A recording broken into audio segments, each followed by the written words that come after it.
افواج پاکستان کے شعبہ تعلقات امن پیر کی شب ایک پریس ریلیز جاری کی۔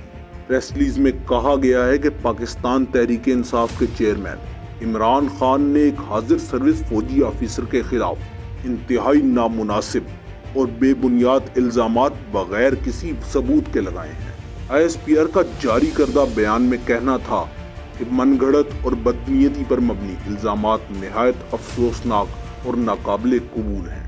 بیان میں مزید کہا گیا ہے کہ گزشتہ 1.5 سال سے ایک پیٹرن چل رہا ہے جس کے تحت سیاسی مقاصد حاصل کرنے کے لیے فوجی اور انٹیلیجنس آفیسرز کو سنسنی خیز پروپیگنڈے کے ساتھ نشانہ بنایا جاتا ہے۔ ہم متعلقہ سیاسی رہنما سے کہتے ہیں کہ وہ قانونی راستہ اپنائیں اور جھوٹے الزامات لگانے سے گریز کریں۔ بیان میں کہا گیا ہے کہ ادارہ مکمل جھوٹے اور بدبیانتی پر مبنی بیانات پر قانونی کارروائی کا حق محفوظ رکھتا ہے۔ ISPR کے بیان پر رد عمل دیتے ہوئے پاکستان تحریک انصاف کے رہنما فواد چودھری نے ٹویٹ کی ہے کہ ISPR نے ایک حیران کن پریس ریلیز جاری کی۔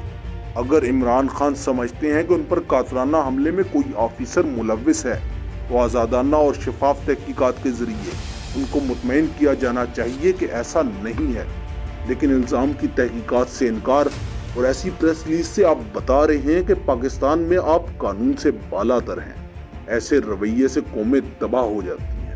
خیال رہے کہ پاکستان کے سابق وزیر اعظم اور پاکستان تحریک انصاف کے چیئرمین عمران خان نے گزشتہ دنوں پاک فوج کے ایک افسر میجر جنرل فیصل نذیر پر اپنے اوپر ہونے والے حملے میں ملوث ہونے کا الزام عائد کیا تھا۔ ISPR کے پیر کے روز کے بیان کے بعد سینئر صحافی عمران ریاض خان نے اپنے ویلاگ میں چند سوالات اٹھا دیے۔ عمران ریاض خان نے اپنے ویلاگ میں سوال اٹھاتے ہوئے کہا کہ آج جب مریم نواز نے اسی عہدے پر بیٹھے ایک فوجی افسر کا نام لے کر تذکرہ کیا اور بار بار ان پر تنقید کی، اس وقت وہ فوجی افسر کے عہدے پر فائز تھے، تب اس طرح کا سٹیٹمنٹ کیوں نہیں دیا گیا؟ تب اس طرح کی پریس ریلیز کیوں نہیں جاری کی گئی؟ عمران ریاض خان نے کہا کہ آصف علی زرداری نے فوجی افسروں کو مخاطب کر کے اور عہدیداروں کو ڈائریکٹ ٹارگٹ کیا، ایک فوجی افسر کے خلاف توہین آمیز الفاظ استعمال کیے، تب اس طرح کا رد عمل کیوں نہیں دیا گیا؟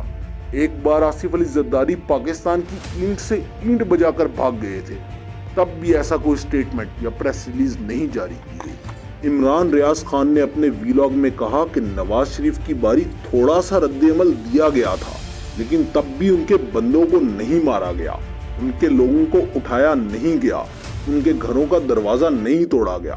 نواز شریف کے لیے حالات اتنے تنگ نہیں کر دیے گئے جتنے عمران خان کے لیے کیے جا رہے ہیں۔ نواز شریف نے ایسے کئی سٹیٹمنٹ دیے اور ان کا معاملہ دفعہ کر دیا گیا، بلکہ کارروائی کرنے سے برابر روک دیا گیا۔ عمران ریاض خان نے اپنے ویلاگ میں مزید کہا کہ مولانا فضل الرحمان نے بیان دیا تھا کہ وہ پاک فوج کا ایسا حال کریں گے جیسا امریکیوں کا طالبان نے کیا ہے۔ اس پر بھی کوئی ایسا رد عمل یا پریس ریلیز کیوں نہیں جاری کی گئی؟ عمران ریاض خان نے سوال اٹھاتے ہوئے کہا کہ خواجہ آصف نے کہا تھا کہ پاکستانی فوج نے آج تک کوئی جنگ نہیں جیتی، یہ قوم کی ہڈیوں سے گوشت تک اتار کر کھا گئے ہیں، آج تک ان لوگوں نے قوم کو کچھ نہیں دیا اور پاکستان کے سارے وسائل کھا گئے۔ تب بھی خواجہ آصف کے لیے کوئی ایسی پریس ریلیز یا ایسی کوئی سٹیٹمنٹ کیوں نہیں جاری کی گئی؟